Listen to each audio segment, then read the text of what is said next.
안녕하세요.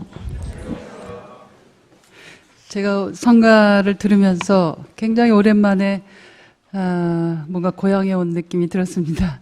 제가 한국말로 예배 보고 그러는 거를 잘 안 하니까 그 미국에서 한국교회 안 나가고 미국교회 가는데 그 한국교회를 어쩌다 한번 처음 갔는데 그냥 그 뭐랄까요, 질문들을 하는데 별로 이렇게 제가 편하지 않은 질문들, 왜 여자인데 혼자 와서 있는가, 대체 무슨 일이 있는가, 그 뻔하게 듣는 질문을 해서 제가 한국교회를 안 나가는데요. 제가 인터넷에서는 찾으실 수 없는 얘기를 제가 오늘 생각을 하면서, 제가 중학교 때부터 교회 반주를 했었어요. 제 아버님이 그 의사셨는데 돌아가셨지만 의사 일보다 이제 교회 일 하는 게 가장 중요하다고 하셔서 제가 이제 집에서 아버님한테 올게를 배웠는데, 피아노 없었고 어렸을 때 다 이렇게 교회 봉사하기 위해서, 그러니까 음악을 가르치기 위해서 하는 게 아니라 교회 봉사하려고 시키라고 이제 올게를 아버지한테 배웠는데, 제가 그래서 어느 교회를 택할 때 가장 중요하게 생각하는 게, 제가 미국에서도 제 대학에 있는 이제 교회들을 여러 개 이제 정하기 전에 보면서 우선은 교회 성가대가 좋은 곳, 그 다음에 이제 목사님의 설교가 그래도 참을만한 곳, 그 두 가지가 제 기준이었습니다. 오늘 성가 이렇게 해주시는 분들, 또 반주해 주시는 분들, 제가 가장 중요하게 생각하는 하나의 조건에서 제가 마음이 참 편했습니다. 오랜만에 고향에 온 느낌 있고, 저희는 아버님의 강요에 의해서 교회 모임이 있을 때마다 꼭 나가야 돼서, 제가 지금 하고 있는 일이 사실은 아버님의 강요에 의해서 제가 교회 생활을 하면서 비판적 시각을 거기서 길렀던 것 같아요. 반주하시는 분들이나 지금 우리 성가대는 여기 앉아 계시지만 되게 성가대가 따로 있지 않습니까? 굉장히 특이한 자리예요. 반주를 한다거나 성가한다는 게, 남들 기도하고 눈 감고 있을 때 또 눈 떠서 이거 성가를 부르셔야 되고, 그래서 이 중간적 존재로서 교회 생활을 막 하다 보니까 계속 관찰하고, 또 뭐가 문제인가 이런 거를 하다 보니까 제가 지금 하고 있는 일을 하는 게 된 것 같습니다. 그래서 제 아버님이 제가 신학대학을 간다 그러니까 굉장히 반대하셨어요. 소명감이 있어야 가는데, 저는 약간 늘 비판적으로 얘기하고 그러는데 무슨 신학대를 가냐, 그렇게 이제 반대하셨는데, 앉아서 오늘 제 아버님도 생각하고, 또 어렸을 때 그렇게 가기 싫었던 교회에서의 성가대 반주, 성가대, 그거를 들으면서 마음이 참 편안했습니다. 제가 우리 동료 교수하고 농담을 이제 얘기하다가, 우리 트럼프 대통령하고 이제 오바마 대통령 비교하는 얘기를 하다가, 제가 이제 그 트럼프 대통령의 목소리를 참을 수 없다. 그랬더니 저한테 묻더라고요. 멋지게 생겼는데 목소리가 나쁜 사람하고, 좀 못생겼는데 목소리 좋은 사람하고 둘 중에 한 사람을 고르라면 누굴 고르겠냐. 그래서 제가 생각하다가 좀 못생겼지만 목소리 좋은 사람, 제가 그렇게 이제 농담에 답을 했었는데, 이 소리가 주는 그런 언어 세계라고 하는 게 말이나 글에서 받을 수 없는 감동을 줍니다. 그래서 저는 음악도 마찬가지지만 이 음악을 언어 너머의 언어라고 생각하면서, 그렇지만 이 사람이 내어는 그 목소리가 주는 굉장한 그 마력이 있어요. 그래서 오늘 성가 이렇게 준비하시고 해주신 분들 참 감사합니다. 자, 제가 이제 1년에 한 두어 번쯤 한국에 오는데, 한국에 와서 저를 이제 강연은 많이 다니는데, 저를 설교에 초청하는 교회는 대개 다 건물이 없는 교회에서 저를 설교를 초청하더라고요. 오늘도 이렇게 건물이 없는 교회에 왔는데, 다음 주에 가는 교회도 건물이 없는 교회입니다. 장애인 학교를 빌려서 하는 교회인데, 이 신종 코로나 바이러스 때문에 그 학교가 이제 3월 초까지 문을 닫는다고 해서, 어느 분의 그 음악 하시는 분인가 본데, 그 연습장에서 이제 임시로 하고 예배를 본다고 그래요. 그래서 건물 없이 지내는 분들의 교회가 저를 부릅니다. 건물이 그 멋있게 있는 교회는 어쩌다 영어 예배를 초청하는 경우는 있는데, 저를 이렇게 예배 시간에, 주일 예배 시간에 강연은 오라고 그러지만 예배 시간에 설교하라고 하지는 않아요. 그래서 제가 물론 목사 안수 받은 사람은 아니지만 제가 좀 여러 가지 위험한 소리를 많이 해서 그런가 보다. 그렇게 이제 누군가가 그렇게 얘기를 하던데. 자, 오늘 우리 정경일 박사님이 이제 저를 연락하실 때 뭐 설교를 몇 분 동안 해달라 그런 얘기를 안 하시더라고요. 그래서 제가 이제까지 설교 동영상 올라온 걸 보면서 다들 몇 분씩 하셨나 보니까 굉장히 다양해요. 그래서 제 마음이 굉장히 편했습니다. 어떤 분은 17분 하신 분 계시고, 어떤 분은 45분 하신 분도 계시고, 어떤 분은 30분 하신 분도 계시고, 그래서 제가 오늘 굉장히 편하게 우리 기독교적 교회용어로 하면 성령이 인도하시는 대로 그렇지만 너무 걱정하지 마십시오. 자, 여러분들 성서를 읽는다라고 하는 거는 뭐라고 생각하세요? 많은 사람들이 성서 읽기 혹은 읽기 일반, 읽는다라고 하는 것이 무엇인가 자명하다고 생각하는데 사실 읽기라고 하는 건 자명하지 않습니다. 무엇이 읽기인가? 제가 대학에서 이제 신입생 오리엔테이션 할 때 학교에서 이제 그 신입생들 오리엔테이션에서 그 패컬티 렉처를 하는데 부탁하는 한 3가지 정도 주제가 있습니다. 신입생들에게. 그 중에 하나가 읽기란 무엇인가? 무엇이 읽기인가? 그 다음에 이제 배움이란 무엇인가? 그 다음에 이제 제가 단골로 하는 강연, 패컬티 렉처 중에 하나가, 왜 물음은 해답보다 중요한가? 그래서 아마 좀 느끼시겠지만, 우리가 자명하다고 생각하는 것들의, 근원적인 물음을 묻는 일을, 제가 하기 좋아하고, 또 거기에서 어떤 의미를, 발견합니다. 자, 그래서 오늘 여러분들하고 시간을 보낼 때 우선은 가장 근원적으로 누구나가 다 자명하다고 생각하는 도대체 읽기란 무엇인가? 내가 어느 뭐를 읽었다 할 때 그 읽기라고 하는 것이 무엇인가? 또 특히 오늘 이제 주일이고 여러분들이 크리스찬인이라서 이제 오늘 교회 오셨는데 내가 성서를 읽는다라고 하는 행위는 무엇인가?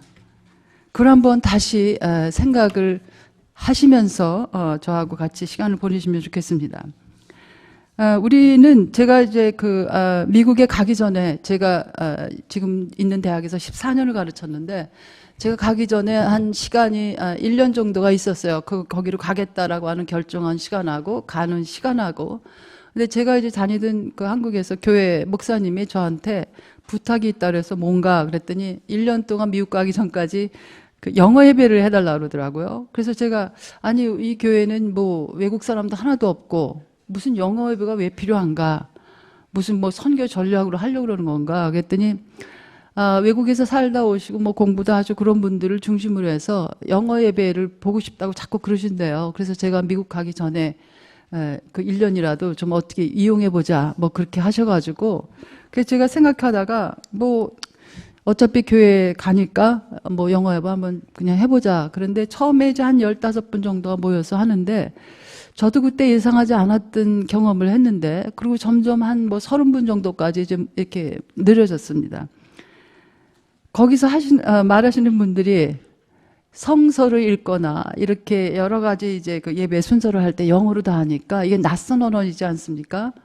이 낯설게 하기를 통해서 자기들이 그냥 익숙하게 보던 예배, 익숙하게 읽던 성서 이야기, 안다고 생각했던 성서 이야기가 낯설게 느껴지면서 거기서 새로운 것을 보기 시작했다. 그래서 제가 가르칠 때도 이 낯설게 하기를 굉장히 중요한 것을 생각합니다.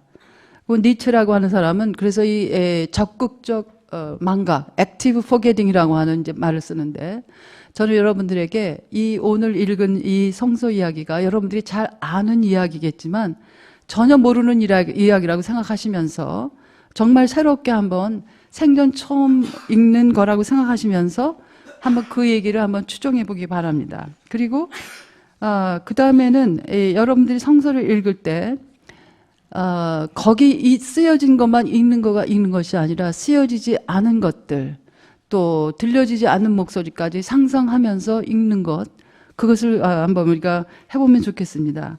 왜냐하면 성서 이야기는 사실은 사실 자체를 누가 구술한 거라기보다는 그 사건에 대해서 성서의 저자가 해석이 거기에 담겨져 있는 겁니다. 그래서 여러분들이 성서 읽으면서 그냥 객관적으로 그저 몇 절부터 몇 절까지 읽었다가 아니라 그것이 지금 있는 나에게 어떤 의미를 줄 것인가, 또 여기에 등장하는 사람들은 나하고 어떤 관계인가, 나는 거기에서 그 등장인물에서 어떤 사람들하고 내가 일치되는가. 자, 오늘 우리 읽어주신 이 성서 이야기, 두 가지 이야기를 했는데 어떻게 보면은 이 두 가지를 어떻게 연결시킬 것인가, 아마 여러분들이 그런 궁금증을 가지셨기를 바라요.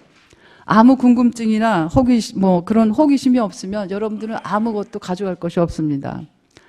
그래서 저하고 20분, 30분 데이트를 하시면서 저에 대한 호기심도 가지시고, 이 성서를 도대체 왜 이 두 텍스트가 어떤 관계성이 있다고 두 개를 같이 놨을까, 그런 궁금증도 가지시면서 이 성서를 이야기를 전혀 모르는 이야기로 생각하시면서 읽었으면 좋겠습니다. 자, 저는 이제 제가 가르치면서 가장 중요한 영향을 받고 있는 이제 사상가들이 여러 명 있는데, 그 중에 가장 많은 우리 교회 주류에 하면 은혜를 받는 사상가가 작 데리다라고 하는 사람입니다. 그 사람의 글을 읽을 때는 가슴이 뭉클하는 경우들이 참 많아요. 제가 그 사람에게 끌리게 된 동기도 그 사람이 굉장히 유명한 학자라서가 아니라, 그 사람이 그 전립선 암에 걸려서 이제 죽었는데, 죽기 2달 전에 자기 장례식장에서 읽을 조사를 스스로 씁니다.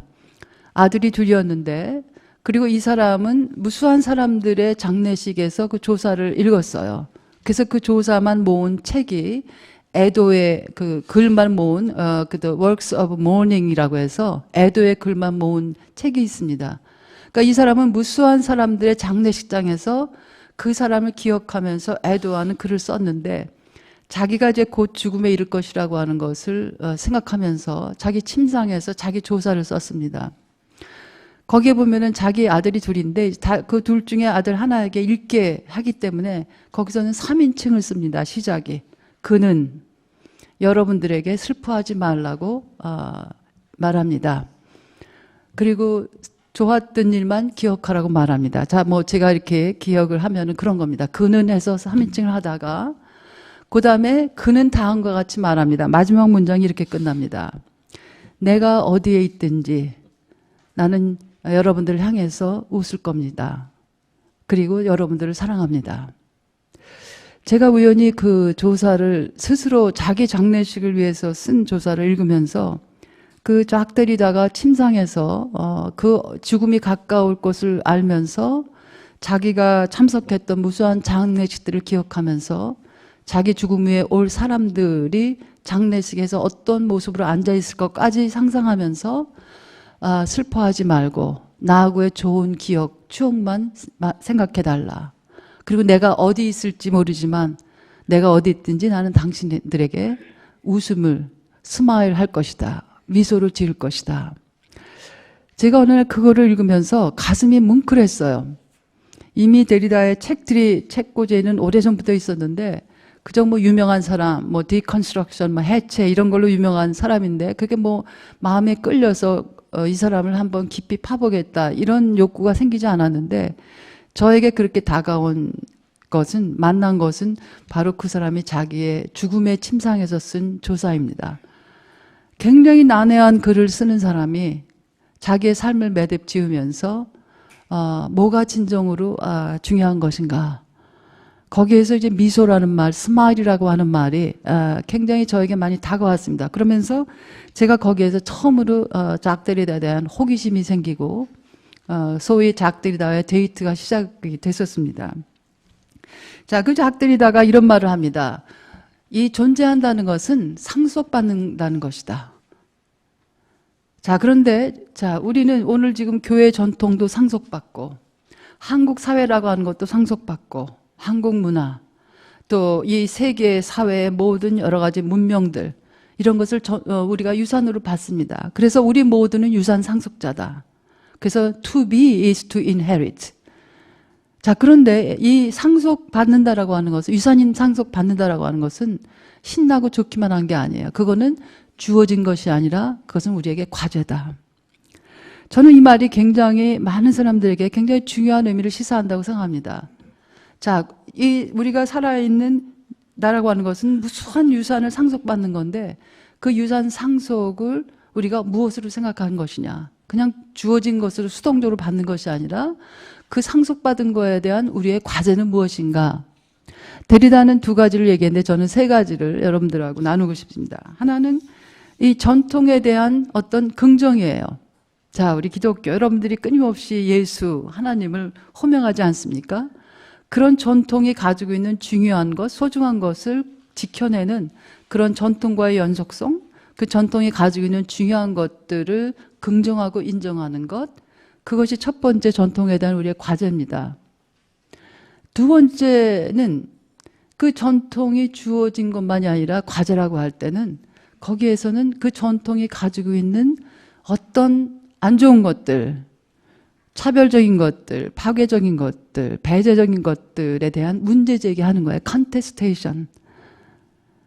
자, 그래서 이 전통이라고 우리 기독교 전통, 혹은 뭐 한국 사회 전통, 정치 전통, 뭐 교육 전통, 이 모든 전통들에 대해서 우리가 우선은 그 전통들이 가지고 있는 좋은 것, 생명을 살아나게 하는 것들을 우리가 소중하게 짓고 연속성을 가지고 있어야 되지만, 두 번째는 그것이 가지고 있는 그 문제점들, 배제하는 것들, 그런 것들에 대한 문제 제기하는 것이 중요하다는 과제라고 하는 겁니다. 저는 세 번째 과제는 새로운 전통을 창출해야 되는 과제라고 생각합니다. 아마 이렇게 교회 건물 없이 우리 세길교회 제가 여러 번 왔었는데 이 세길교회의 철학 중에 하나가 그런 새로운 전통을 창출하는 거라고 저는 생각을 해요. 자, 그래서 처음에는 그 과거의 전통이 가지고 있는, 그러니까 무엇을 지킬 것인가 무엇을 버릴 것인가라고 하는 기준이 있어야 되는데, 저 같은 경우는 예수를 따른 사람이라면은 예수의 하나의 키워드가 있다면 그건 생명사랑이라고 생각합니다. 그 생명사랑의 전통에 소중한 것들을 지켜내고 그 생명사랑의 그 거스름이 되는 것들은 문제 제기를 하는 것, 그 다음에 새로운 전통을, 생명사랑을 확대하는 새로운 전통을 끊임없이 만들어내는 것, 이것이 우리가 전통에 대해서 가지고 있는 세 가지 중요한 과제라고 생각합니다. 저는 이 오늘 여러분들하고 나눌 시간을 준비하면서 몇 가지 키워드들을 생각을 했어요. 자, 여러분들이 어떻게 구슬을 꿰실지는 여러분들만큼, 여러분들의 마음속에 그 어떤 관심만큼 하는 겁니다. 자, 무관심이란 인류에 대한 범죄의 시작이다. 데리다가 얘기를 했습니다. 무관심이란 인류에 대한 범죄, crime against humanity의 시작이다. 무관심. 살아감이란 함께 살아갑니다. living is living with. 또 연민이란 인간의 가장 근원적인 존재 방식이다. 이것도 데리다가 한 말입니다. 안토니오 그람시라고 하는 사람은 나는 무관심한 자들을 미워한다. 자, 저는 우리의 이런 키워드를 보면서 오늘 우리가 읽은 성서의 말씀과 이런 것들을 한번 연결시켜 보려고 합니다. 제가 오늘 설교 제목을 혐오, 그리고 무관심, 그리고 환대의 갈림길에서 나, 그리고 우리는 어디 서 있는가. 제가 나 하고서 이렇게 슬래시를 한 것은 아마 그거를 궁금해 하셨으면 좋겠어요. 왜 나와 우리를 안 하고 와를 안 하고 왜 슬래시를 했을까? 또 혐오하고 슬래시하고 무관심을 왜 혐오와 무관심 하지 않고 이렇게 슬래시를 했을까? 자, 이 슬래시를 하는 이유는 이 둘 사이의 분리 불가성을 나타내기 위해서 그럽니다. 분리시킬 수 없다라고 하는 거예요.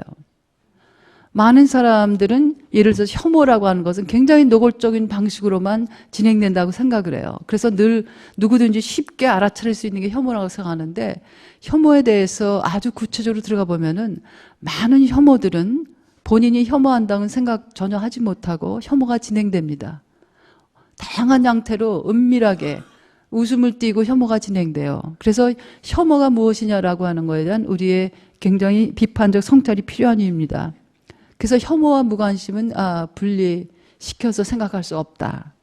그 다음에 나, 슬래시하고 우리, 되게 많은 경우는 나는 이쪽에 있고 우리는 이쪽에서 개인이냐 공동체성이냐 만연이제하고 뭐 서양은 개인에 집중했고 뭐 아시아는 이 공동체성에 집중했다 그러는데 이 나와 우리라고 하는 것을 분리 가능하다고 생각하는 것이 거기서 굉장한 위험성이 있습니다.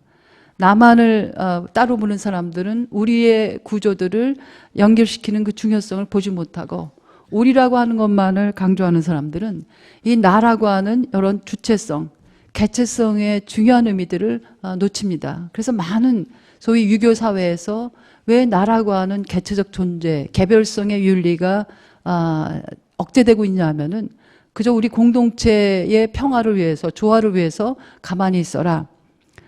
그러면은 거기에서 희생되는 사람들은 누구입니까? 권력이 없는 사람들이에요. 여성들, 아이들, 뭐 하층민에 있는 사람들, 이런 사람들은 공동체라고 하는 것을 위해서 그 공동체라고 하는 것의 평화를 주장하고 결정하는 사람들이 권력 있는 사람들에 의해서 결정되기 때문에 이런 공동체만을 생각한다면은 무수한 희생자들이 있습니다. 그래서 나와 우리라고 하는 것은 결코 분리시켜서 생각할 수 없다. 그래서 이 나라고 하는 것이 가지고 있는 중요한 의미를부터 시작하면서 우리라고 하는 것이 나와 어떻게 연결되어 있는가, 그것을 함께 생각하기 위해서 제가 나 우리를 와를 하지 않고 슬래시를 했습니다. 아마 혐오가 도대체 무엇이냐, 많은 얘기들을 할 수 있지만 우리가 혐오에 대해서만도 사실 몇 시간을, 어젯밤에 제가 강연을 했는데 혐오가 주된 주제였는데 제가 3시간을 했습니다.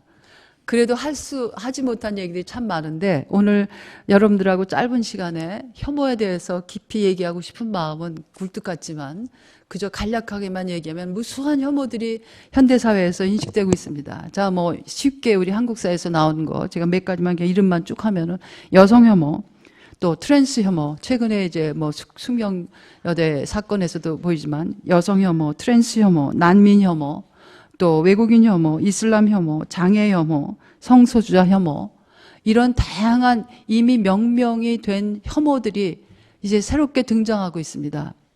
그런데 그 혐오들과 이 차별은 분리시켜서 생각할 수도 없어요. 그래서 제가 이제 곧 나올 책에 뭐 21세기 페미니즘에 관한 7가지 질문이라고 하는 책이 다음 주쯤 나오는데 거기에 이제 9가지 차별에 대해서 이제 분석을 했었습니다. 성차별, 트랜스 차별, 또 인종차별, 계층차별, 또 장애차별, 나이차별, 외모차별, 종교차별, 자연차별. 자연차별이라고 하는 영어 단어도 생겼어요. 내처리즘이라고. 외모차별도 뭐 루키즘이라고 하는 새로운 단어들이 생겼죠. 장애차별이라고 하는 말이 나온 것도, 에이블리즘이라고 하는 말이 나온 것도 1985년입니다. 아마 장애차별의 가장 극단적인 예가 나치 시대예요. 나치 시대에 어떤 장애차별이 있었는가? 우리가 나치 시대 하면 유대인에 대한 이제 홀로코스트만 생각하는데 거기에 무수한 사람들이 이제 희생을 당했습니다. 거기에 이제 남성 동성애자들, 또 육체적 정신적 장애가 있는 어른 아이들이 그때 장애인들만 학살된 게 27만 명입니다. 우리가 이제 그런 거는 그냥 나치하고 하면 유태인 학살만 연결을 시키는데 그래서 이제 이 학자들은 그 장애 차별을 극단적으로 볼 수 있었던 사건이 이 나치 시대에 무수한 장애인들이 죽임을 당했습니다. 자, 이런 다양한 차별들이 옛날에 없었는데 새로 생긴 것이 아니라 옛날에는 사람들이 그것을 명명할 수조차 않았어요. 그러니까는 새로운 혐오라든지 새로운 차별이 베란간에 21세기에 생긴 것이 아니라 이미 오래전부터 있었는데 그것을 문제라고 보는 시각들이 최근에 이뤄서 등장하기 시작한 겁니다. 자, 우리 시대는 혐오와 차별의 시대, 배제의 시대, 무수한 사람들이 이 현대 우리 사회, 살고 있는 사회의 진단을 심각한 문제가 있다는 진단을 합니다. 그 심각한 문제 중에 하나가 이런 혐오와 차별이 더 극대화되고 있다는 것. 그래서 이 테크놀로지가 발전하면서 이런 혐오와 차별이 너무나 쉽게 확산이 돼요. 환대와 이런 환영의 문제보다는 그것은 확산되는 게 굉장히 약합니다. 혐오는 극단적으로 확산이 돼요.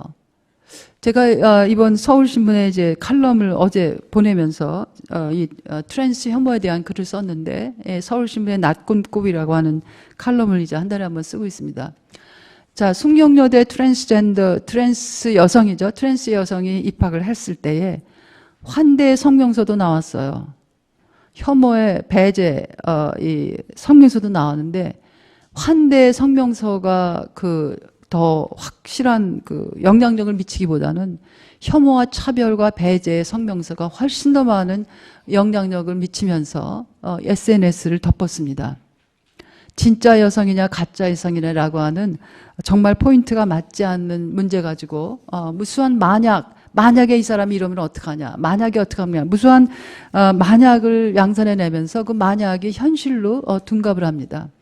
그래서 여성 트랜스 차별뿐이 아니라 무수한 다양한 종류의 차별의 혐오와 차별의 구조를 보면 그 메커니즘이 똑같습니다.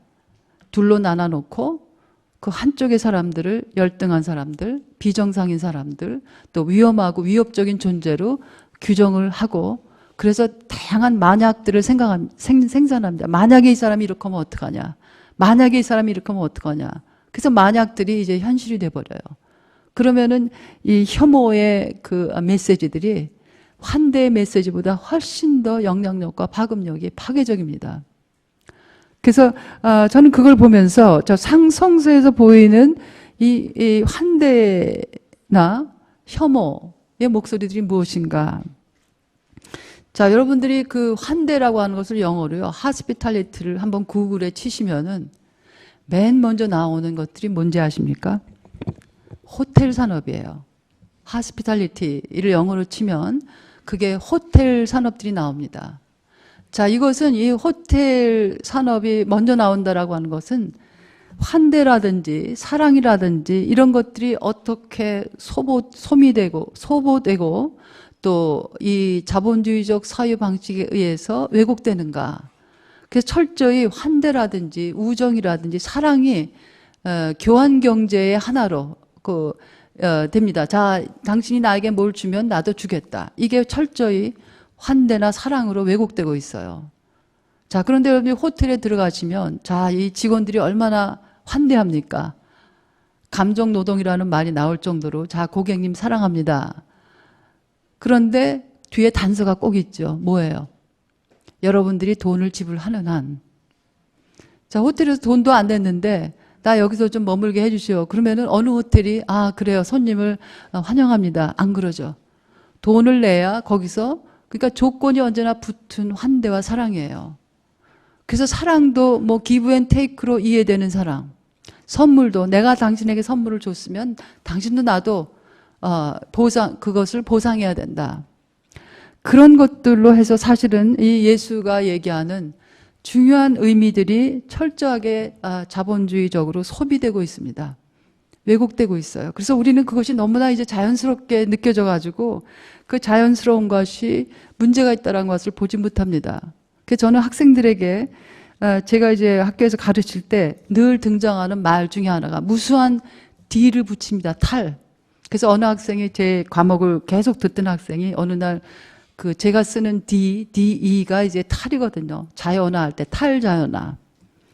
또 균질화. 그래서 이 탈자만 붙은 거 가지고 리스트를 쭉 만든 적이 있어요.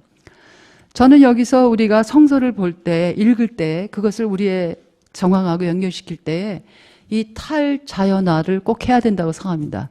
자연화라고 하는 것은 너무나 우리 삶을 그냥 지배하고 있어서 이게 너무나 그냥 자연적인 것이라고 생각하는 거예요. 자, 내가 누군가에게 뭐 받았으면, 내가 뭘 줬으면 저 사람이 나에게 보상을 해야지. 교환적으로 뭘 해야지. 선물도 내가 발렌타인데이에 초콜릿을 줬으면 왜 당신은 나한테 초콜릿을 안 주나. 이런 거가 자연적인 거라고 생각하는데 사실은 이것이 사랑이나 환대의 의미를 왜곡시킨다라고 하는 겁니다. 그래서 성서 읽기를 할 때에 탈자연화를 무수하게 해야 돼요. 이건 그냥 여기 성서가 그 시대에 그랬으니까 이렇지가 아닙니다. 그러면 뭐하러 성서를 읽는 의미가 없어요. 성서의 얘기가 지금의 나에게 아무런 연결점을 찾을 수 없다면 그냥 차라리 성서 읽지 말고 재밌는 소설을 읽는 게 훨씬 낫습니다. 왜 성서를 읽는가? 성서 읽는 행위 자체가 그것이 무슨 구원에 이르는 길이 절대 아닙니다. 그 성서가 나에게, 지금 있는 나에게, 나의 삶에 어떤 영향을 미치는가가, 그게 성서 읽는 것에 여러분들이 쓰는 시간과 에너지를 의미 있게 만드는 겁니다. 자, 오늘 그 성서를 보면은 굉장히 특이한 것이 나옵니다. 자, 오늘 뭐 사사기 제가 19장을 했는데, 사실은 시간이 많다면 창세기 19장과 사사기 19장을 여러분들이 같이 나중에라도 보시면 좋겠습니다. 이 텍스트는 창세기 19장이나 사사기 19장은 소위 아브라함적 환대의 개념을 얘기할 때, 이 아브라함적 환대가 이제 아브라함 종교라고 하는 게 이제 서구에서는 유대교, 기독교, 그 다음에 이슬람을 세 종교를 이제 아브라함 종교라고 그러거든요. 그래서 이 세 종교들이 환대에 대해서 얘기할 때 아브라함적 환대라고 하는 개념을 쓰는데, 그 아브라함적 환대에서 종종 인용되는 텍스트가 이 창세기 19장 또 뭐 사사기 19장 이런 겁니다. 그래서 얼마나 이 자기 손님을 보호하기 위해서 이렇게 환대를 베풀었는가.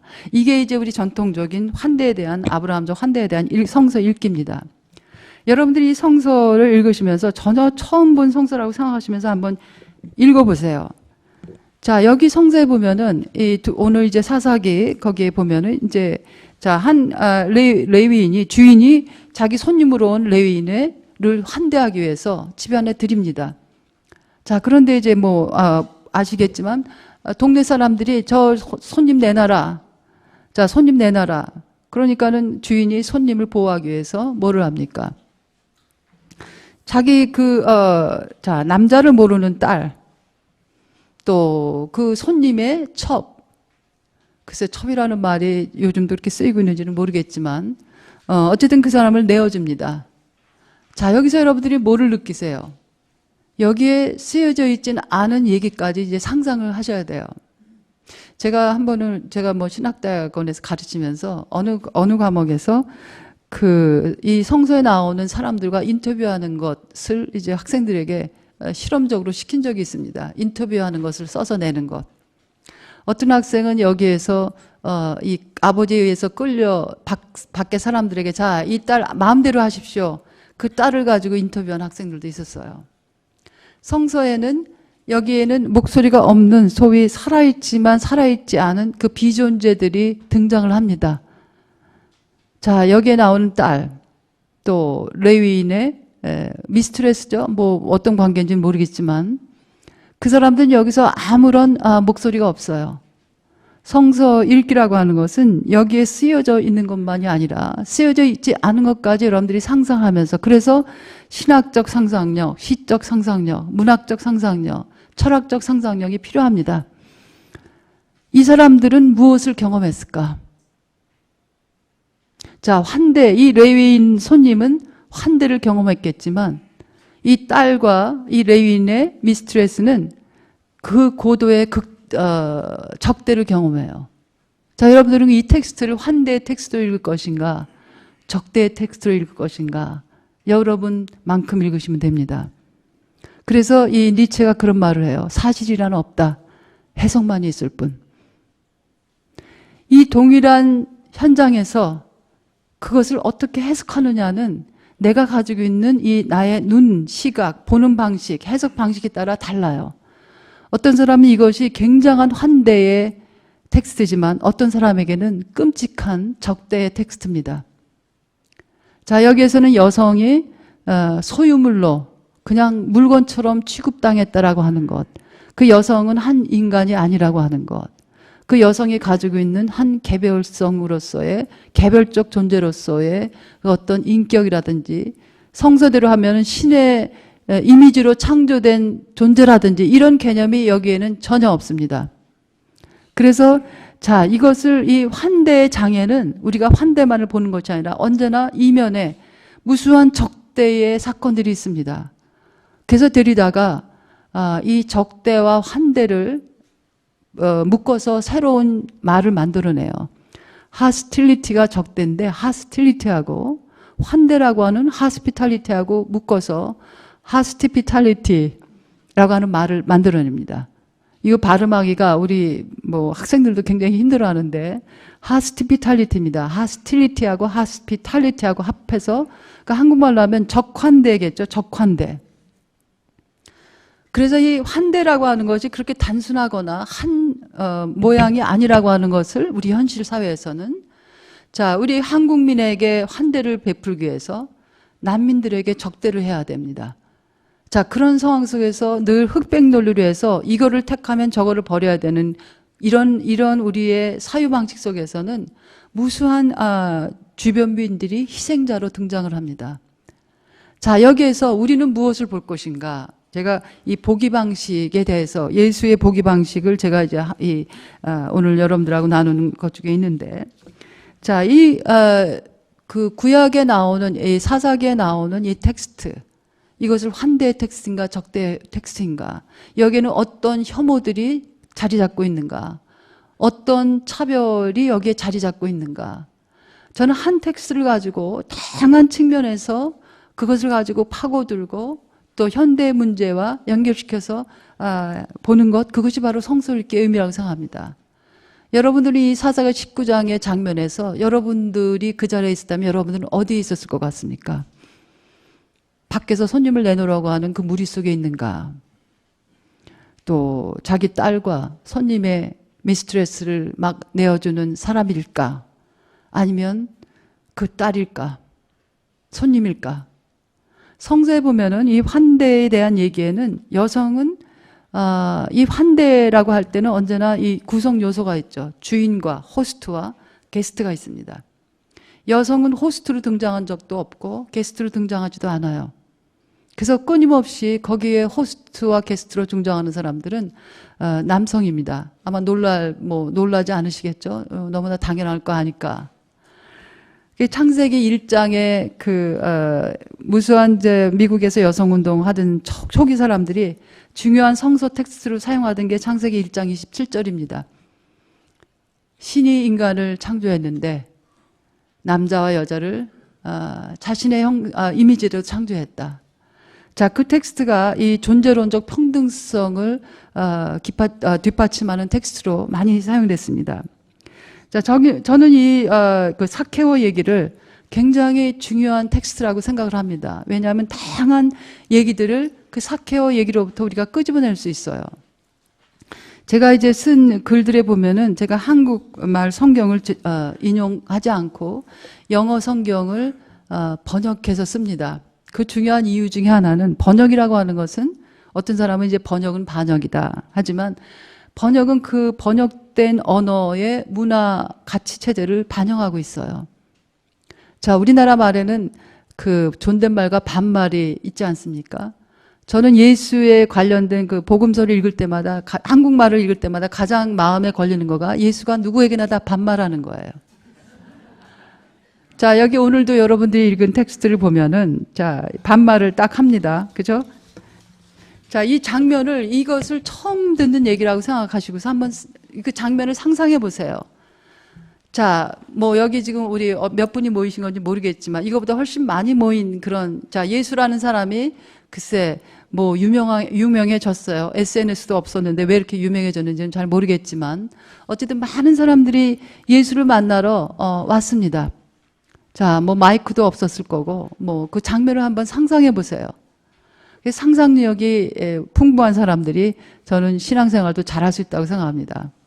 상상력이 메마르면 그냥 저기 광화문이나 제가 용산역에서 오늘 내렸는데 그 용산역에서도 그렇게 막 예배를 보더라고요. 그러면서 지금 현재 정부를 막 규탄하는 그 아멘 할렐루야 하면서 이제 그런 걸 하시더라고요. 자, 그냥 상상력이 고갈된 사람들은 누군가가 얘기하는 것에 그냥 다 끌려가요. 자, 그래서 상상력을 여러분들이 지금 이렇게 촉진시키시면서 오늘 이 장면을 한번 상상해 보십시오. 무수한 글쎄 수백 명이 모였을까요? 수십 명은 아닐 것 같고. 자, 제가 만약 예수라면은 여기에 있는 사람들을 먼저 볼 겁니다. 그죠? 이 중심부에 있는 사람들. 자, 근데 예수가 이렇게 가다가 예수가 눈을 돌립니다. 자, 사케오가 키가 작은 사람이라고 그랬잖아요. 우리가 소위 이제 놀리는 말로 할 때 난쟁입니다. 소위 난쟁이에요. 자, 지금도 이 육체적 장애가 있는 사람들에 대해서는 많은 사람들이 비정상 사람, 열등한 사람, 또 조금 더 나간다면은 신의 축복을 받지 못한 사람으로 규정합니다. 그 당시에 육체적 장애라고 하는 것은 지금 우리가 생각하는 이 차별적 시선보다 이것은 뭐 훨씬 더해요. 아예 신의 저주를 받은 사람으로 간주되는 사회입니다. 자, 사케오가라고 하는 사람이 눈에 띄지도 않고 아무도 아마 눈을 돌리지 않았을 겁니다. 그냥 비존재예요. 존재하지만 존재하지 않는 존재. 예수는 왜 이 앞에서 환호하는 무수한 이 중심부에 있는 사람들보다 고개를 돌려서 저 멀리 보이지도 않는, 몸도 작고 나무 위에 올라가서 보이지도 않는 사람에게 눈을 돌렸을까? 자, 여기서 아까 얘기한 사실이란 없다, 해석만이 있을 뿐. 저의 해석입니다. 저는 예수의 이 이중 보기 방식, 더블 모드 오브 시잉을 굉장히 중요하다고 생각합니다. 예수를 따른다라고 하는 사람은 늘 이 시선이 다중적이어야 돼요. 여기만 보는 것이 아니라 저쪽도 봐야 되고, 저쪽만 아니라 저쪽도 봐야 되고, 그래서 그야말로 중심부만이 아니라 주변부도 봐야 되고, 주변부가 다중적 주변부가 있습니다. 장애 주변부, 젠더 주변부, 또 성적 지향에 따른 주변부, 사회적 계층에 따른 주변부들. 자, 이런 무수한 주변부들을 보는 그 시선, 저는 그게 예수에게서 배울 수 있는 시선이라고 생각합니다. 제가 오래전에 어떤 신문하고 인터뷰하면서 저에게 도대체 나에게 예수 믿는 거란 뭐냐 물어보더라고요. 그래서 제가 그랬습니다. 예수를 믿는다는 것, 그것은 예수의 그 시선을 따르는 것, 배우는 것이다. 저는 예수가 이 장면에서 한번 생각해 보십시오. 자, 예수가 사케오에게 한 그 장면, 그것은 자, 뭐라 그랬습니까? 자, 예수가 사케오를 보면서 뭐라 그랬어요? 그냥 한 문장입니다. 한 문장이에요. 제가 그 반말하는 게 싫어서, 자, 여기 보면 우리 한국말 성경에 사케오야 어서 내려오너라. 오늘은 내가 네 집에서 묵어야 하겠다. 예수는 이 한 문장을 얘기합니다. 제가 영어 문장을 그냥 한국말로 하면, 내가 오늘은 당신의 집에서 머물러야만 합니다. I must라고 해요. I must stay at your place. May I 그러지도 않습니다. 내가 머물러도 될까요? 이러지도 않아요. 나는 당신 집에 머물러야만 합니다. 자, 여러분들 전통적인 우리가 그냥 상식적으로 하는 그 환대는 주인과 손님의 경계가 이게 흐트러지면 안 됩니다. 자, 제가 여기 아는 얼굴 앞에 계신 분이 한임석 선생님이 제가 오늘 한 교수님 집에 머물러야만 합니다. 그럼 뭐라 하시겠어요? 아, 지금 이게 지금 뭐 하는 거야? 머물러도 될까요도 아니에요. 머물러야만 합니다. I must stay at your place. 저는 여기에서 예수가 그 전통적인 환대, 자, 주인이 있고 호스트가 있습니다. 미국에서는 뭐 한국도 그러지만 손님이 오면 하는 말이 꼭 있습니다. 자, 당신 집처럼 편안하게 해라. Make yourself at home 그래요. 그렇지만은 뒤에 보이지 않는 단서는 꼭 있는 거예요. 주인이 그런 얘기를 했다고 해서 이제 편안하게 지내래. 그렇다고 해서 주인의 침실 가서 막 문 열고 뭐 냉장고 막 열고 주인 그 마스터 베드룸에 있는 화장실 막 가서 쓰고 이러는 건 절대 안 되죠. 그래서 이 환대에 대해서 우리가 당연하게 자연스럽게 생각하는 걸 탈자를 한다면은, 자, 당신 우리 집에 손님이니까 당신을 환영합니다. 당신 집처럼 편안하게 생각하세요. Make yourself at home 그러는 거는 뒤에 보이지 않는 단서가 있습니다. 단, 내가 이 집의 주인이라는 것을 꼭 기억하십시오. 당신이 손님이라고 하는 것은 이 집의 어떤 룰을 지켜야 됩니다. 그래서 아무도 주인이 그런 얘기 한다고 해서 아무 데나 가서 아무 방이나 들어가서 두른다든지 옷장문 막 연다든지 그러지 않아요. 주인이 하라는 허용한 곳만 얌전하게 있다 갑니다. 자, 그래서 이 주인과 손님이라고 하는 경계가 아주 고정되어 있는 게 전통적인 환대의 개념입니다. 그런데 이 환대라고 하는 것을 철학적으로 심화시킨 작데리다에 의하면은 진정한 무조건적 환대는 무엇이냐? 주인과 손님의 경계가 없어지는 거예요. 누가 손님인지 누가 주인인지 모를 정도의 그런 그야말로 모험을 택하는 겁니다. 손님 중에 강도가 올 수도 있어요. 그저 손님 다 문 열어놨다가 무수한 만약을 여러분들이 생각하시면은 뭐 별일이 다 있을 수 있습니다. 손님이 좋은 사람이기만 한 것도 아니에요. 난민 문제도 마찬가지죠. 자, 그런데 진정한 우리가 지향해야 될 환대는, 자, 여기에 조건적 환대가 있고 무조건적 환대가 여기 있다면, 지향해야 될 환대는 어떻게 보면 불가능해 보이는 그 환대로 우리가 조금씩 나아가는 겁니다. 자, 근데 예수가 여기서 나는 당신 집에 머물러야만 합니다. 예수는 그 한마디만 했어요. 저는 그래서 예수를 거기서 보면은 예수가 한 것은 삭케오의 얼굴을 바라봤습니다. 얼굴을 바라봤어요. 저는 그 삭케오를 바라보는 그 시선이 삭케오에게 어떤 전율을 일으켰을 거라고 생각해요. 여러분들 이 시선이라고 하는 게 얼마나 강렬한 언어인지 아시죠? 이 시선 하나가 어떤 사람과의 같이 있는 공간을 지옥으로 만들기도 하고, 그야말로 그 시선 때문에 이 세상에 정말 천국처럼 행복한 공간으로 만듭니다. 저는 이런 생각을 합니다. 예수가 삭케오를 바라보는 그 시선에 아마 삭케오는 생전 처음 나를 사람 취급하는 사람, 이 시선을 처음 봤을 거라고 생각합니다. 아마 삭케오는 가족들도, 친구도 없고 가족들도 이 신의 저주받은 놈 했을 것이고, 친구도 없고 동네 사람들도 다 죄인 취급하고, 그러다 보니까 할 수 있는 자기의 존재를 규명하는 살아가는 의미를 주는 것은 돈을 긁어 모으는 거겠죠. 이 세금 세리로서 이렇게 상상을 해봅니다. 그래서 예수는 이 삭케오에게 얼굴을 바라보고 그 따스하게 사람으로 보는 그 눈을 가지고 보면서 삭케오에게 나는 당신의 집에 오늘 머물러야만 하겠습니다. 자, 저쪽 주변부에 보이지 않는 존재로 살던 삭케오를 불러서 내려옵니다. 돌연히 수없는 사람들이 이 보이지 않는 존재가 이제 중심부적 존재가 됐어요. 소위 탈중심화가 여기서 벌어집니다. 여기에 있는 사람들이 소위 나는 죄인이 아니다라고 생각하던 그 사람들이 주변부가 되고 돌연히 삭케오가 중심부가 됩니다. 거기에서 기적이 일어나요. 저는 이 장면에서 예수가 한 한 문장은, 거기서 여러분들이 무슨 종교 냄새가 납니까? 예수가 어떤 설교를 하지도 않았어요. 나는 네가 한 일을 다 알고 있다. 회개해라. 나쁜 짓 다 돌이켜라. 뭐 이런 무슨 정죄의 무슨 종교적 그걸 하지 않습니다. 그냥 나는 당신의 집에 머물러야만 합니다. 자, 그것은 모든 사람들에게 나는 이 사람과 동등한 친구로서 함께 시간을 보내고 같이 먹고 대화를 할 것이다. 자, 만약 누군가가 나에게, 그렇게 굉장히 유명한 사람이 나에게 나는 오늘 당신의 집에 머물겠습니다 라고 한다면은 그야말로 거기서 굉장한 사건이 벌어지죠. 베란간의 모든 사람들이 아니 저렇게 사람 같지도 않은 사람을 그렇게 동등한 사람으로 취급하다니.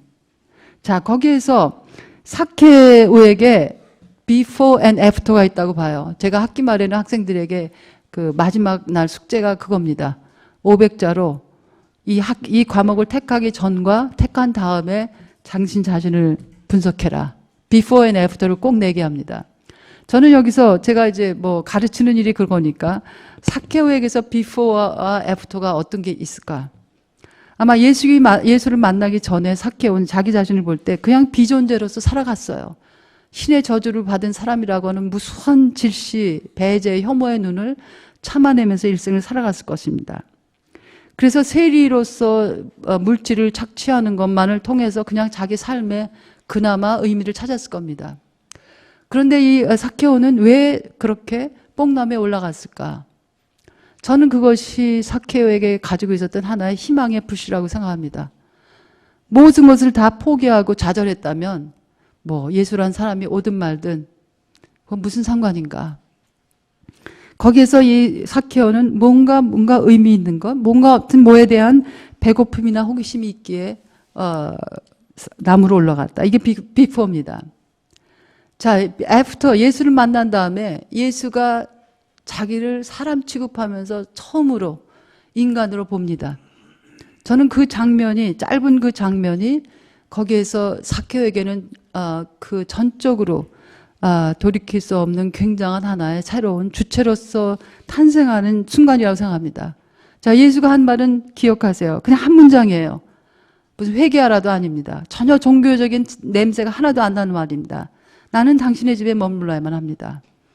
그 한마디입니다. 왜 그 한마디에 삭개오는 이렇게 내려와서 이제 자기 변혁의 주체가 됩니다. 누구도 얘기 안 했는데, 자기가 가지고 있는 것을 팔아서 사람들에게 나누겠다.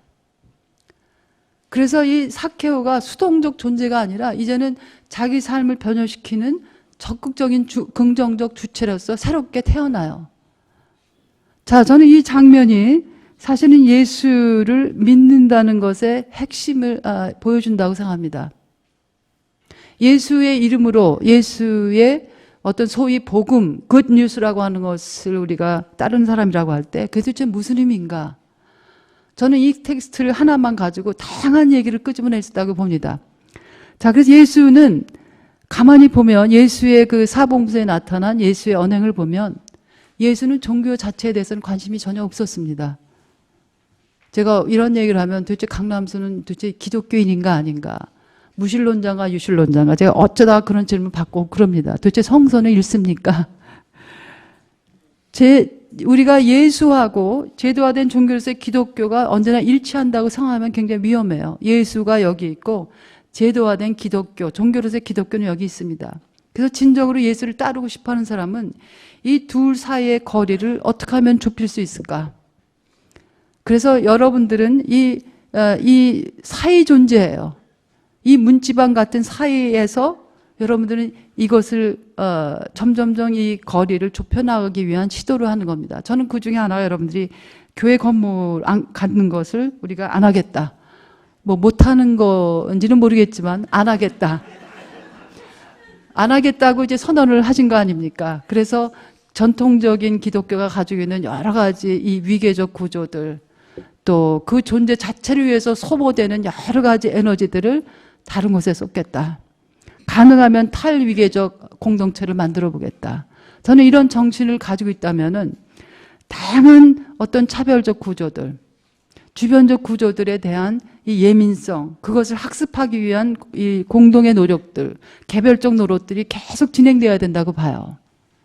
자, 그래서 그런 것들을 보면서 이 예수의 가르침을 새롭게 보는 것들, 그런 것을 하면서 이 우리 시대에 우리가 해야 될 새로운 전통을 창출해야 되고, 또 이 우리에게 주어진 전통에 대해서 문제 제기를 하는 우리의 자리는 어디인가? 나 개인, 그 다음에 이런 그 공동체적 구조들로 해서 새로운 의미를 우리가 발견해야 됩니다. 저는 환대에 대해서 굉장히 관심을 많이 가지고 있는데, 사실은 이 환대라고 하는 것이 개인적 환대 혹은 국가적 환대, 이것이 끊임없이 상충합니다. 환대의 가장 이제 중요한 이슈로 대두되는 게 난민 문제지 않습니까? 난민 문제, 또 새로운 그 성소수자들들, 이런 것들이 나 개인의 이 환대를 베푸는 것과 소위 국가적 환대가 끊임없이 상충하는 경우가 있어요. 그래서 환대라고 하는 것은 우리가 생각하는 것보다 훨씬 더 매우 복합적인 학습해야 되는 그러한 주제 중에 하나입니다. 그래서 저는 예수의 이 복음을 따른다라고 하는 사람들은 다양한 우리 현대 사회가 무수한 주변 부인들을 생산해내고 그 사람들을 배제시키고 더 나아가서 그 사람들을 혐오하는 그 다층적 요소들을 끊임없이 성서와 연결시키면서 학습하는 것, 그것이 우리의 남아있는 새로운 전통을 창출하는 하나의 과제라고 생각합니다. 저는 예수가 우리 기독교 교리에 가두어진 예수로서만 예수를 보지 않으시기 바랍니다. 예수는 그런 교리라고 하는 것은 하나의 그냥 참고서일 뿐이에요. 저도 미국에서 이제 그 연합 감리교회 목사 안수를 받기 위해서 택해야 되는 이제 과목들이 있는데, 그것을 가르치는 이제 교수가 뭐 연구학기를 갔다든지 그럴 때는 이제 제가 그 과목을 가르치는데, 미국 연합 감리교회 교리와 역사라고 하는 과목이 있습니다. 자, 교리를 가르치는데 역사를 가르치는데 거기에서 어떤 시각으로 그것을 볼 것인가. 자, 이 목사 안수 받으면서 무수한 테스트를 거쳐야 되는데 합격은 해야 되잖아요. 그래서 제가 하는 것이 늘 이중 언어를 구사해라. 자, 거기 인터뷰장에 가서 무슨 여기서 포스트 모던 신학적 개념을 토론하는 자리는 아니니까, 예를 들어서 당신은 예수의 육체적 부활을 믿습니까? 그러면은 yes. 그냥 그러고 지나가라고 얘기를 합니다. 거기에서 부활의 이 복합적인 의미가 무엇인가 이러면서 인터뷰하는 사람들하고 논의하는 자리가 아니거든요. 그래서 이 전통이라고 하는 것은 이미 기존에 있는 전통을 다양한 각도로 그것을 들여다보고 새로운 전통을 만들어내는 것. 그 새로운 전통은 예수의 어떤 복음을 활성화시키는 새로운 전통은, 저는 예수의 어떤 키워드를 찾는다면 연민, 연대, 책임, 환대라고 봅니다. 그래서 예수가 이 최후의 심판이라고 하는 마태복음 25장에 최후의 심판, 굉장히 엄중한 텍스트죠. 자, 마지막 때 이제 신이 와서 둘로 나누겠다. 염소와 양으로 나눈다. 자, 염소에게 이 얘기를 할 때마다 염소에게 늘 미안한데, 어느 문화에서는 염소가 훨씬 더 가치가 있는 이제 동물인데, 어쨌든 자, 그래서 그 기준이 뭡니까? 6가지 기준이에요.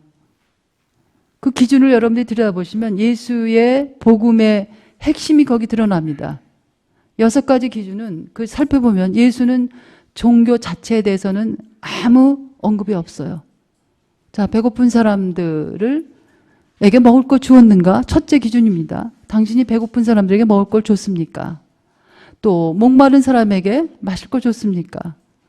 옷 벗은 사람들에게 입을 거 줬습니까? 여러분들 그 리스트를 한번 생각해 보세요. 또 아픈 사람들을 찾아봤습니까? 감옥에 갇힌 사람들 돌봤습니까?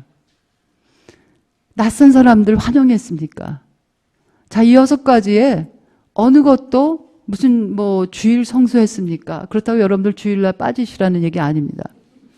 어디 했습니까? 시나고그에 갔습니까?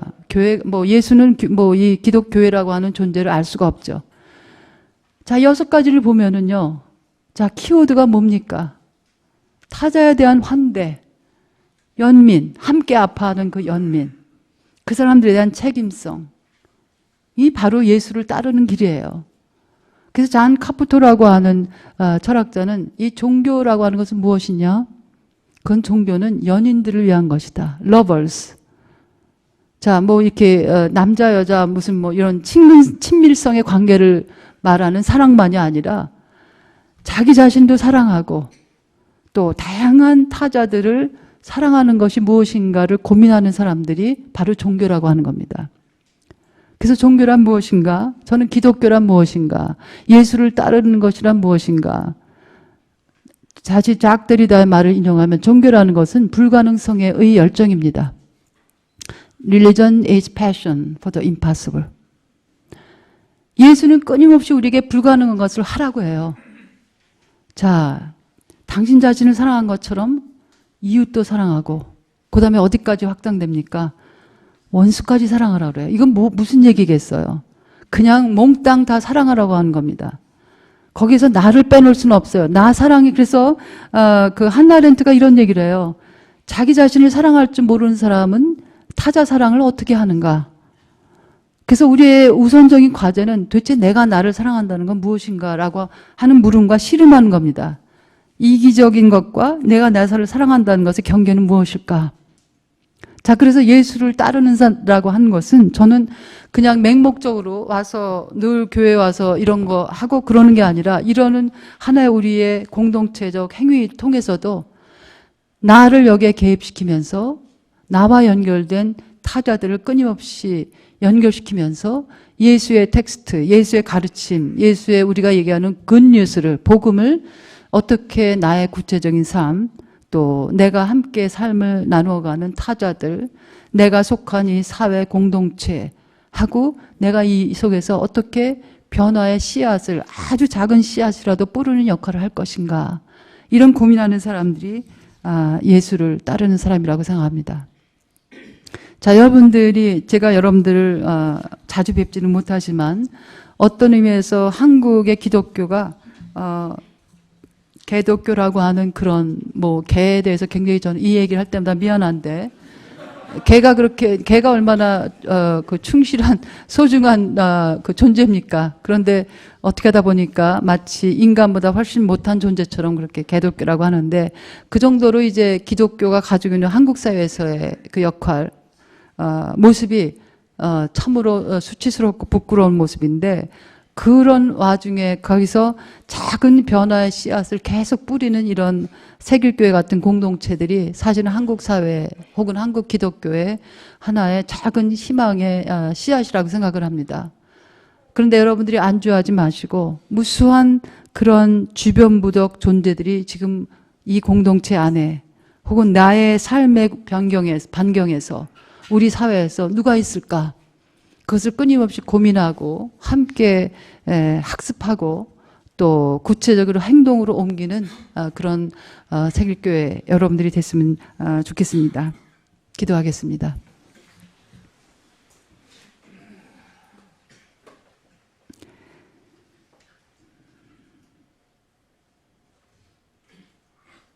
연민과 환대의 하나님, 예수의 이름으로 모인 저희들, 혐오와 무관심과 차별을 넘어서서 연대와 책임 그리고 환대의 삶을 살아가는 변혁의 주체가 되기를 원합니다. 모든 이들을, 그들이 누구인지 상관없이 그 모든 이들을 존엄한 인간으로 보는 예수의 따뜻한 연민의 시선을 우리가 배우게 하소서. 종교적 교리에 갇히고 무장된 예수가 아니라, 심판과 정죄의 예수가 아니라 모든 살아있는 생명과 존재에 대한 연민과 환대의 삶을 보이신 그 예수의 이름으로 기도합니다. 아멘.